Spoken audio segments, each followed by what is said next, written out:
Life is really very beautiful. It's not this ugly thing that we have made of it.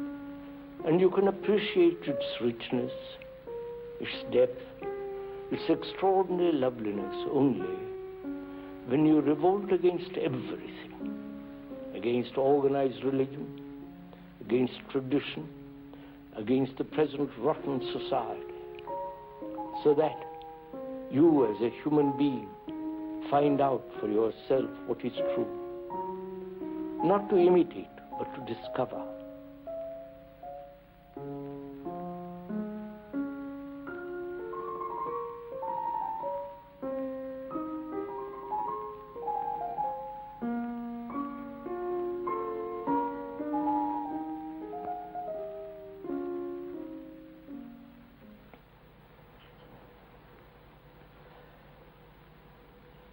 It's a tragedy, I think, that man lives in constant conflict with himself and with the world. This conflict expresses itself in so many different ways. The conflict between two human beings, the conflict between ideals, the conflict between two beliefs, the conflict between two gods and gurus. This constant conflict which man has lived in is very destructive. It is not creative at all, quite the contrary. It is a wastage of energy. And man, apparently, you have never been able to solve this problem at all. Conflict in relationship is really between two images. The image you have built about another and the images he has built about you. So in relationship, conflict is essentially between these two images. And can one live a life without this image? The image, the symbol, the conclusion that you may have drawn from your experience.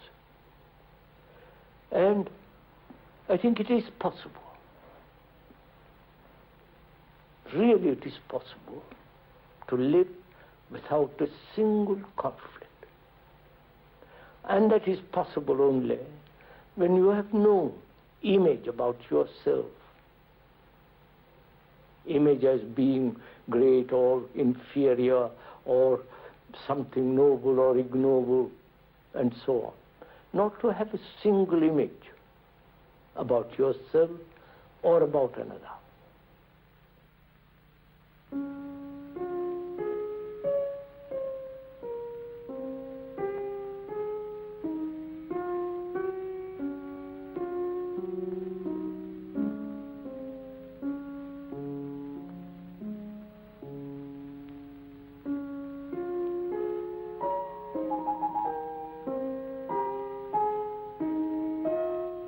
Have you ever wondered why it is that as people grow older, they seem to lose all joy of life? Why do so many of us, as we grow into so-called maturity, become dull, insensitive to joy, to beauty, to the open skies and the marvelous earth?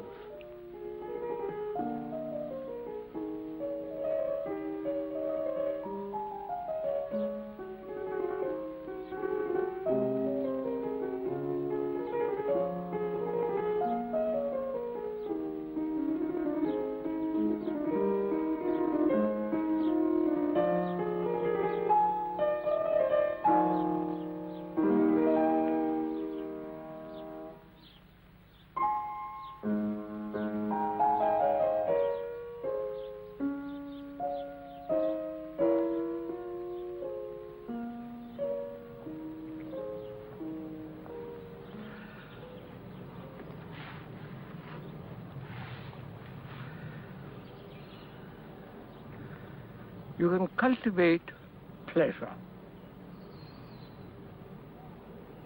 You can pursue it. You can subtly, consciously or unconsciously, maintain this pursuit. But pleasure is entirely different from joy. You cannot invite joy. You may experience a period of joy and cultivate the memory of that experience and turn it into pleasure. But it's no longer joy. Joy cannot be invited as you can invite pleasure. And so the memory of joy remains, and the cultivation of that memory gradually becomes pleasure and prevents the joy coming in. So one has to be very much aware of these two, that joy cannot possibly be invited at any time, consciously or unconsciously. But pleasure in different forms can be pursued, sustained and nourished.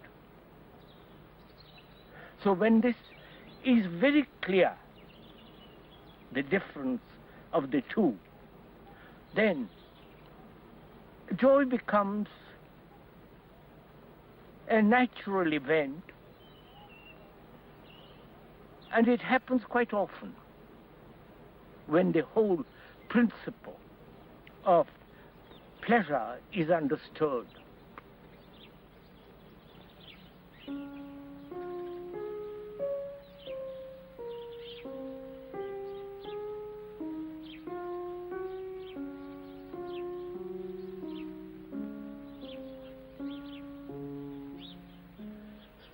Yesterday evening, I saw a boat going up the river at full sail, driven by the west wind. It was a large boat, heavily laden with firewood for the town. The sun was setting, and this boat against the sky was astonishingly beautiful. The boatman was just guiding it. There was no effort, but the wind was doing all the work. Similarly, if each one of us would understand the problem of struggle and conflict, then I think we would be able to live effortlessly, happily, with a smile on our face.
Our life, our everyday life,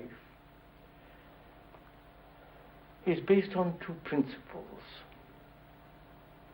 fear and pleasure, reward and punishment. From this arises this constant struggle. From this also arises the whole question of behavior. Because our behavior, that is conduct. How we treat others and treat ourselves, the manner of our speech, the activities of our daily life are based on these two principles. And as long as these two principles, which is fear and pleasure, reward and punishment, there must be not only contradiction in ourselves and therefore in our actions, but also in our relationship with each other. And struggle and effort to become something, to achieve something. Psychologically, we are speaking, becomes one of our major problems of life.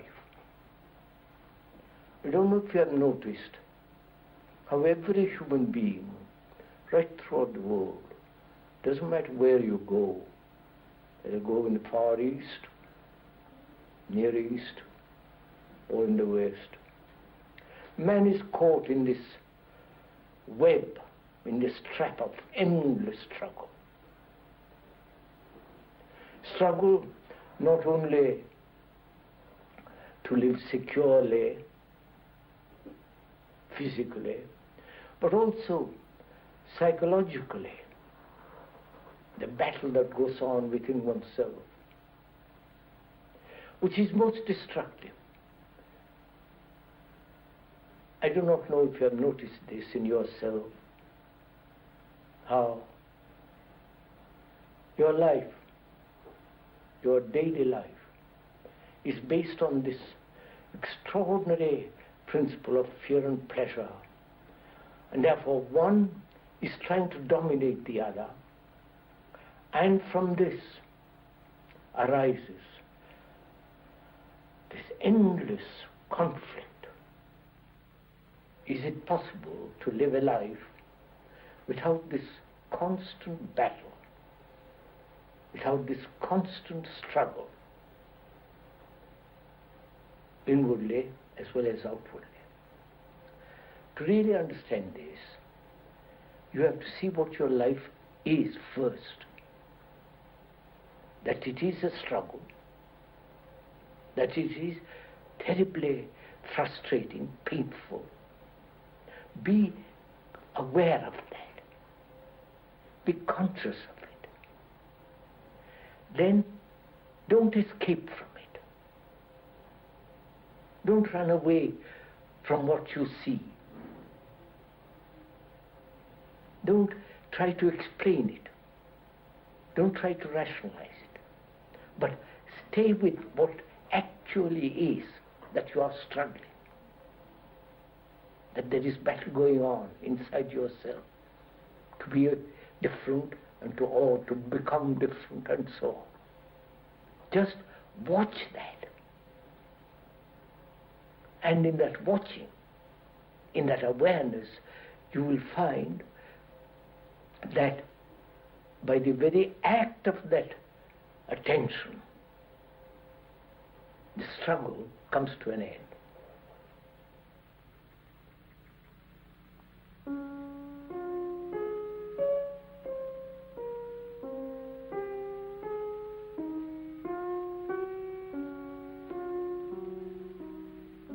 Silence has many qualities. There is the silence between two noises, the silence between two notes, and the widening silence in the interval between two thoughts. There is that peculiar, quiet, pervading silence that comes of an evening in the country. There is a silence in a house when everybody has gone to sleep, and its peculiar emphasis when you wake up in the middle of the night and listen to an owl hooting in the valley. And there is that silence before the owl's mate answers. There is the silence of an old deserted house and the silence of a mountain. The silence between two human beings when they have seen the same thing, felt the same thing and acted. The meditative mind contains all these varieties, changes, and movements of silence. This silence of the mind is the true religious mind, and the silence of the gods is the silence of the earth. And strangely that morning, it had come through the window like some perfume, and with it came a sense, a feeling of the absolute. As you looked out of the window, the distance between all things disappeared, and your eyes opened with the dawn and saw everything anew.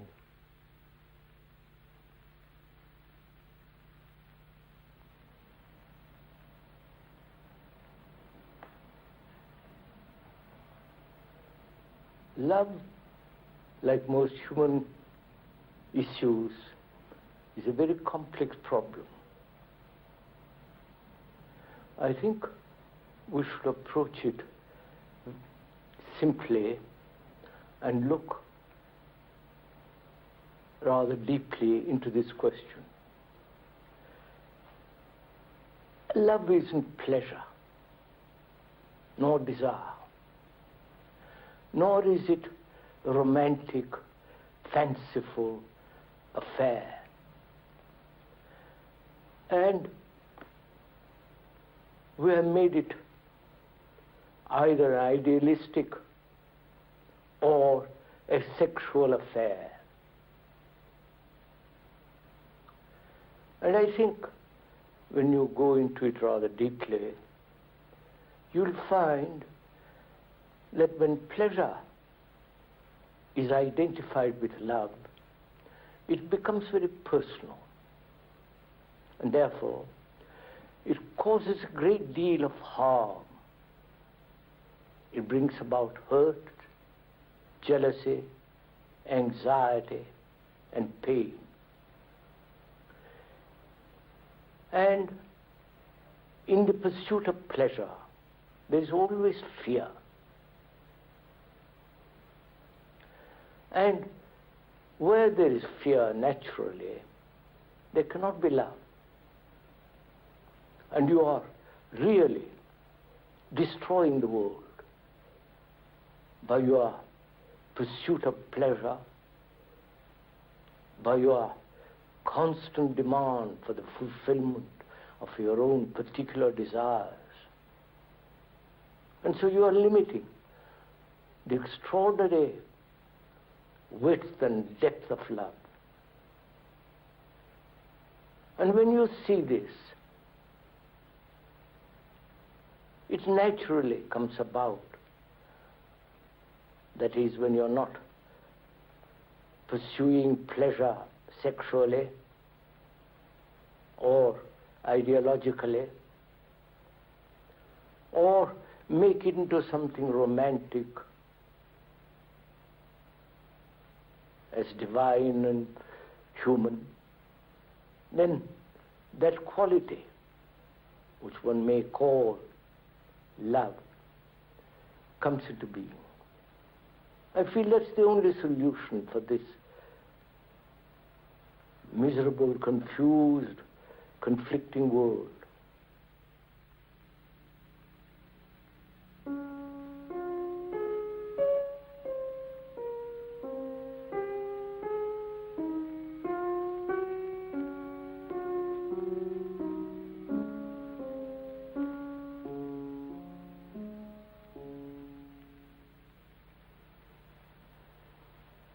That's one of the most extraordinary things in the world.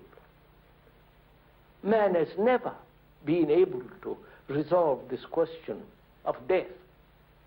He has never learnt about it. He has run away from it, or worshipped it from a distance or frightened about it. We have never gone into it. We never said, let's find out. Let's learn what it means to live and what it means to die. We know what it means to live. A routine, as it is now. A great deal of suffering, a great deal of pain, and great boredom of life, which demands the search for entertainment. Nightclubs, drink, drugs, and every form of amusement exploited. We never learn what it is to live without conflict, without struggle, without pain. And one must learn it. And it's part of our existence. As we must also learn what it means to die. Because we are so frightened of death. Nobody talks about it. Nobody says, do you find out what it means to live a life in which death and life are not separate? They go together, like love and life go together, like love and death go together. They're all together. They can never be divorced, put aside, broken away from each other, as we have done. So to learn about death, not believe in something after death, as the whole of Asia does, or believe in some resurrective processes and so on. But actually, without any fear, without seeking comfort, learn what it means to live and what it means to die. And then you'll find that life isn't merely a mechanical process in relationship, but life is something immeasurable.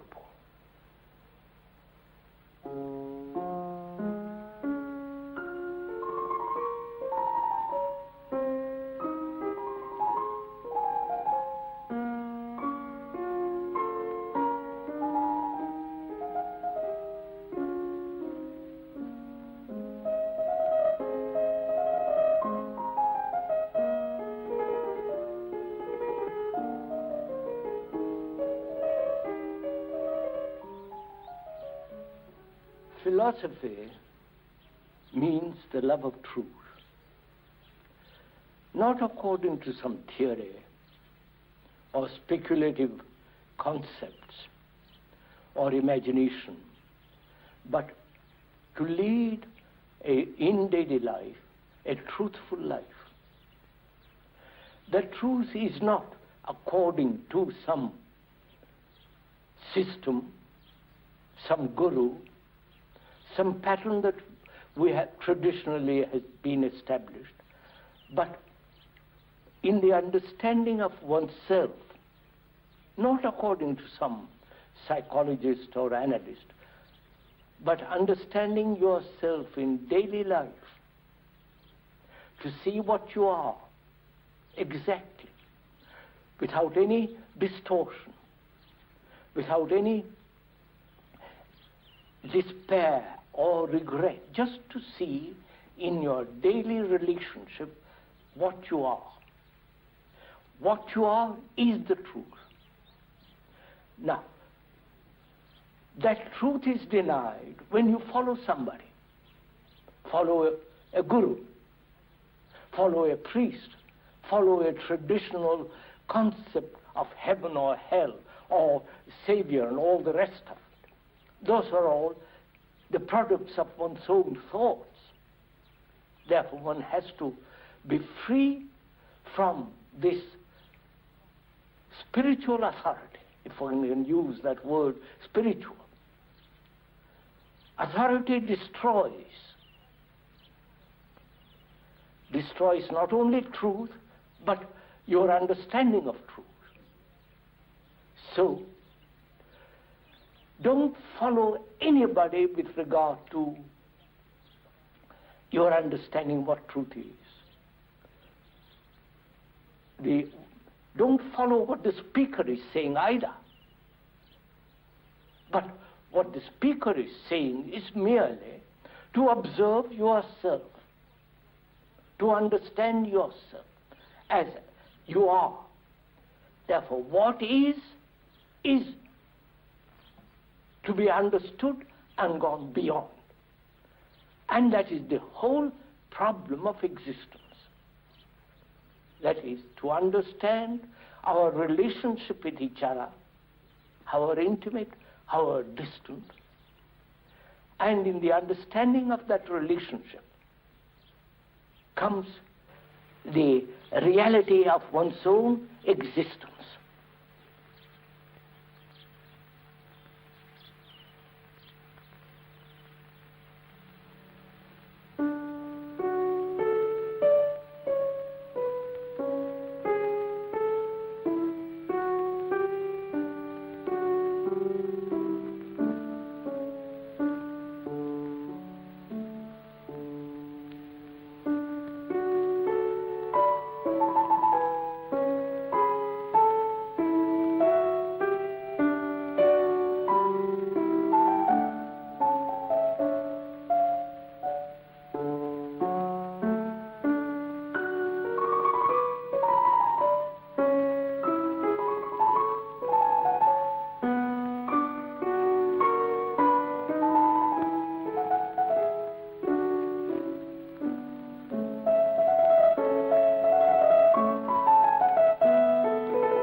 مرحبا أيها البشر، وإن لم تكن منهم فمرحبا بك أيضا. الهدف من القناة زيادة الوعي والإدراك لدى الجميع مجانا، وبنشر الفيديو مع أصدقائك لتنير طريقهم نحو النجاح، وبدعم قناتنا على اليوتيوب بالضغط على زر الاشتراك وزر الجرس ليصلك كل جديد.